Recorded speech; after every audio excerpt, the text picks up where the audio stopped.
जी हाँ मेरे प्यारे विद्यार्थियों, चलिए आज देखते हैं सीबीएसई बोर्ड का कोर्स बी का आज परीक्षा था हिंदी का, हिंदी बी। और आइए देखते हैं पूरा प्रश्न पत्र और इनका सही उत्तर। अगर आपने क्या लिखा है आप एक बार मिलान कर लीजिएगा। आगे बढ़ते हैं। ये रहा आपका खंड क अपठित बोध यानी अनसीन पैसेज था ये। और इस अपठित गद्यांश से संबंधित ये रहे प्रश्न। सही उत्तर पे टिक मारा गया है, जरा आप देखिएगा। मैं बताऊं तो जरा समय ज़्यादा लगेगा। ये इसका सही उत्तर है। दूसरे प्रश्न का, समाज का उत्पादक सदस्य होने से क्या अभिप्राय है? तो समाज के विकास में योगदान देने वाला सक्रिय नागरिक। देखिए, कल कारखाने, खेत खलिहान और देश के विकास में योगदान देने वाला चिंतनशील वैज्ञानिक। पहले वाले ऑप्शन में ये तीनों इंक्लूड हो जाते हैं, ठीक है, इसलिए इसका सही उत्तर है ए। अब हम आगे बढ़ते हैं। तीसरे प्रश्न का सही उत्तर है बी।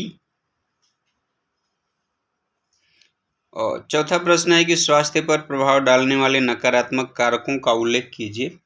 तो भाई इसमें जो है आपसी द्वंद्व और परिवार और अन्य सामाजिक संस्थाओं का जो विघटन हो जाता है, टूटती जा रही हैं, फिर प्रतिस्पर्धा हो रही है, यानी कंपटीशन, आदि आदि बातें जो आपको पैराग्राफ में है, लास्ट में है, देख सकते हैं।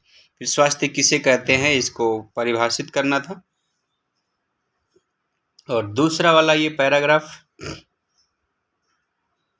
खैर आप पैराग्राफ पढ़े होंगे, ये पद्यांश गद्यांश तो आप पढ़े ही हैं। आगे बढ़ते हैं। क्रोध की उत्पत्ति का क्या कारण है? बी ऑप्शन सही है, दुख के चेतन कारण के साक्षात्कार का अनुमान लगाना। कि क्रोध की उत्पत्ति का क्या कारण है, यानी क्रोध जो है कैसे उत्पन्न होता है।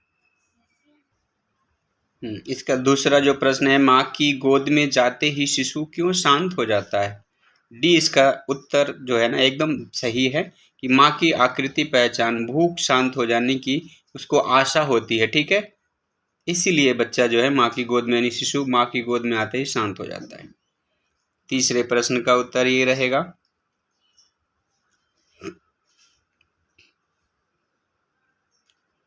खंड ख की ओर चलते हैं। और ये प्रश्न जो है पूछे गए हैं, इनका चूंकि पहला है, ध्यान दीजिए, निर्देशानुसार पदबंध पर आधारित 5 प्रश्नों में से किन्हीं 4 प्रश्नों के उत्तर आपको देना है।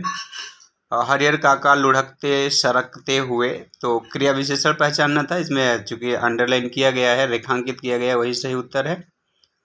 और दूसरा यानी ख है, इसका सही उत्तर है संज्ञा। ग का सर्वनाम, घ का क्रिया, और अंग है कि किसी वाक्य में विशेषण पदबंध की पहचान कैसे की जाती है, यानी वो विशेषता बताता है, इसीलिए विशेषण पदबंध। खैर आप उसकी परिभाषा पढ़े ही हैं, परिभाषा पूरा बताएं तो ज़्यादा समय लगेगा। आगे बढ़ते हैं। क जागते रहो फिल्म में राज कपूर के अभिनय को बहुत सराहा गया, मिश्र वाक्य में रूपांतरित कीजिए। तो हम लिख सकते हैं इसको कि जो जागते रहो फिल्म थी उसमें राज कपूर के अभिनय को बहुत सराहा गया।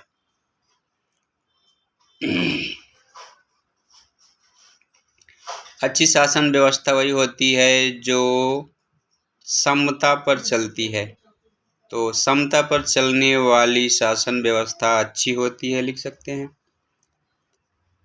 चेखवा सारे संसार के चहेते लेखक माने जाते हैं, इसका संयुक्त वाक्य में रूपांतरण करना है, यानी आपको कंपाउंड सेंटेंस बनाना है। अगला है, मिश्र वाक्य को संयुक्त वाक्य में कैसे बदलते हैं, आप परिभाषा और उदाहरण लिखते हैं, पढ़े हैं तो इजी ही है, यानी बहुत आसान है। फिर अगला अंग वाला जो है संयुक्त वाक्य है। 5वें प्रश्न की ओर चलते हैं। मेखला के आकार वाली, यानी इसके लिए रेखांकित शब्द के लिए जो है ना आपको एक समस्त पद लिखना है, मेखलाकार और तत्पुरुष समास होगा। 5वें का जो क है उसका सही उत्तर है मेखलाकार तत्पुरुष समास। फिर क्रोधाग्नि, क्रोध की अग्नि या क्रोध रूपी अग्नि तत्पुरुष समास। नीलकंठ बहुव्रीहि समास भी है और कर्मधारय समास भी है। आप इस समास का जब समास विग्रह करेंगे तो आपको सही उत्तर, अगर कर्मधारय लिखते हैं तो उसके अनुसार आपको इसका विग्रह करना है। नीला है कंठ, जो बहुव्रीहि के आधार पर करते हैं तो नीला है कंठ जिनका या जिसका शिव, तो बहुव्रीहि समास हो जाएगा। श्वेतांबर, कर्मधारय और बहुव्रीहि यहाँ भी दोनों बताना है। खैर आपको तो यहाँ दोनों आपको पक्का बताना है। श्वेतांबर, श्वेत है अंबर जो कर्मधारय हो जाएगा। श्वेत अंबर धारण करने वाले या श्वेत है अंबर जिनका, सरस्वती, बहुव्रीहि समास। द्वंद्व समास की विशेषता बताना है। द्वंद्व समास जो है यानी जिसके बीच में आपको पता है, इसकी परिभाषा आपको बता देना है कैसे हम आइडेंटिफाई करेंगे। सुख दुख, पाप पुण्य, पाप या पुण्य, माता पिता, माता और पिता इसके उदाहरण आदि बातें आप अच्छे से जानते हैं, इसलिए मैं इस पर ज़्यादा समय नहीं लूँगा। प्राण सूख जाना, इसमें मुहावरा आपको पहचानना है। प्राण सूख जाना मुहावरा होगा। फिर अच्छी तरह समझ लेना यानी गांठ बांध लो यानी अच्छे से समझ लो, यही है। फिर सातवें आसमान पर होना, आजकल कह रहे हैं कि भाई इस प्रकार प्रयोग कीजिए कि उसका अर्थ स्पष्ट हो जाए। तो मुहावरे का अर्थ, तो आजकल महंगाई जो है सातवें आसमान पर है, ऐसा अगर आप वाक्य में प्रयोग करते हैं तो सही होगा। फिर तिल का ताड़ बनाना मुहावरे के अर्थ, करने वाला कर मतलब व्यक्त करने वाला कोई दूसरा मुहावरा। तिल का ताड़ बनाना मतलब छोटी सी बात को बड़ा बनाना। तो भाई हम बोल सकते हैं नमक मिर्च लगाना। राई का पहाड़ बनाना लिख सकते हैं। तिल का ताड़ बनाना, राई का पहाड़ बनाना या नमक मिर्च लगाना भी चलेगा। फिर छोटी छोटी बातों पर मित्रों को खरी खोटी सुनाना, ठीक है, खरी खोटी। आगे बढ़ते हैं। अब है खंड ग, निम्नलिखित पठित गद्यांश पर आधारित बहुविकल्पी प्रश्नों के सर्वाधिक उपयुक्त उत्तर वाले विकल्प चुनिए। मतलब जो विकल्प सबसे अधिक हैं, मतलब सबसे अधिक सही है, अर्थात जो बिल्कुल सही है। लगेंगे तो सबसे सही लगेंगे कि सभी सही हैं, लेकिन उनमें सबसे ज़्यादा सही कौन है वो बताना। गद्यांश में रावण का उदाहरण किस उद्देश्य से दिया गया है? पहला जो टिक मारा गया है यही सही है। फिर अगला है, रावण को चक्रवर्ती सम्राट कहे जाने का प्रमुख कारण।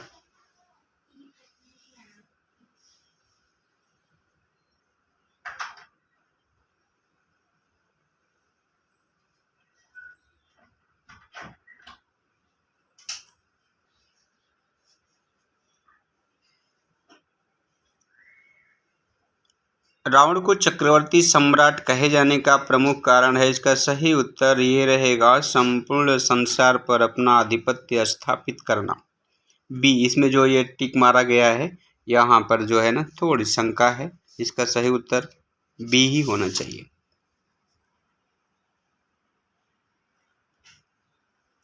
फिर अगले प्रश्न का उत्तर बी, जिस पर सही का निशान लगाया गया है यही सही है। फिर चौथा जो प्रश्न है इसमें सी है, ये सही है, बिल्कुल सही है। यहाँ पर यानी पांचवें प्रश्न का उत्तर भी जो सी जिस पर टिक मारा गया है यह बिल्कुल सही है। ये है महत्वपूर्ण प्रश्न।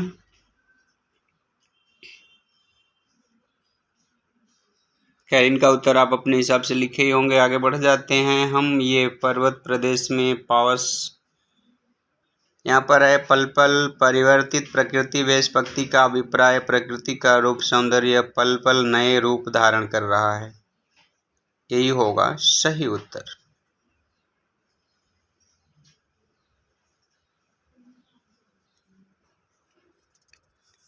हाँ, इसका ये जो सी टिक मारा गया है यहाँ पर, लेकिन इसमें प्रकृति का रूप सौंदर्य, यहाँ पर रूप और एक बार फिर और यहाँ पर रूप आया हुआ है, तो इसलिए इस वाक्य में कुछ गलती व्याकरण के आधार पर मानी जा सकती है। अगर व्याकरण के आधार पर यहाँ गलती है तो प्रकृति अपनी वेशभूषा बार बार बदल रही है, ये सही उत्तर हो सकता है। फिर पर्वतों की आंखें किसे कहा गया है? पुष्पों को कहा गया, यानी फूलों को कहा गया है। ये तो 100% सही है। तालाब की समानता दर्पण से किस आधार पर की गई है? तो इसका सही उत्तर डी ही है, स्वच्छता के आधार पर, क्योंकि वह बहुत साफ सुथरा है जिसमें चेहरा दिखाई दे सकता है। और पर्वत जो है अपना चेहरा, अपना रूप सौंदर्य उसी तालाब में देख रहा है, मतलब तालाब का पानी बहुत स्वच्छ है, इसीलिए उसकी तुलना उसे की गई है। पर्वत ताल में क्या देख रहा है? तो अपना विशाल आकार देख रहा है। सी सही उत्तर है। प्रस्तुत वाक्य काव्यांश में कवि ने किसका वर्णन किया हुआ है? वर्षा ऋतु में पर्वतीय प्रदेश की अलौकिक सुषमा यानी सुंदरता का। ये बिल्कुल सही है, बिल्कुल सही उत्तर है ये। अगर आपने लिखा है तो आपको पूरे नंबर जरूर मिलेंगे इसके लिए। अब ये हैं समाज में परिवर्तन या सुधार लाने की शुरुआत अपने घर से करनी चाहिए। कबीर की साखी के माध्यम से इस कथन को सिद्ध कीजिए। फिर श्री कृष्ण की चाकरी करने से मीराबाई को कौन कौन से लाभ होंगे, क्या क्या फ़ायदा होगा, ये पूछा गया है। अगर आप कल की वीडियो देखें तो ये उत्तर हमने बताए हुए हैं। खैर, आदि जो ये प्रश्न है और इनके उत्तर आप लिखे हैं, इनके बारे में भी हम चर्चा बहुत जल्दी ही करेंगे। ये है राइटिंग स्किल, रचनात्मक लेखन के मुख्य बिंदु। और पर सेवा का सुख, यानी आप दूसरे की सेवा करते हैं तो आपको क्या सुख होगा, ये बात लिखना था। धरती का तापमान, बढ़ता तापमान एंड टेम्परेचर बढ़ रहा है ना, तो तापमान बढ़ने का कारण क्या है, समस्याएं क्या होंगी और इसका हम समाधान कैसे कर सकते हैं, यानी सॉल्यूशन क्या है। फिर T20 विश्व कप 2024 का सबसे रोमांचक मैच करे संकेत बिंदु है। मैच का परिचय दीजिए, मैच के रोमांचक पल और विजेता टीम के साथ उल्लास, यानी आपने खुशियां मनाए आदि बातें। तो ये समझा के लिखना रहेगा, आपको मिलेगा। इसके बारे में हम चर्चा थोड़ी देर में और करेंगे।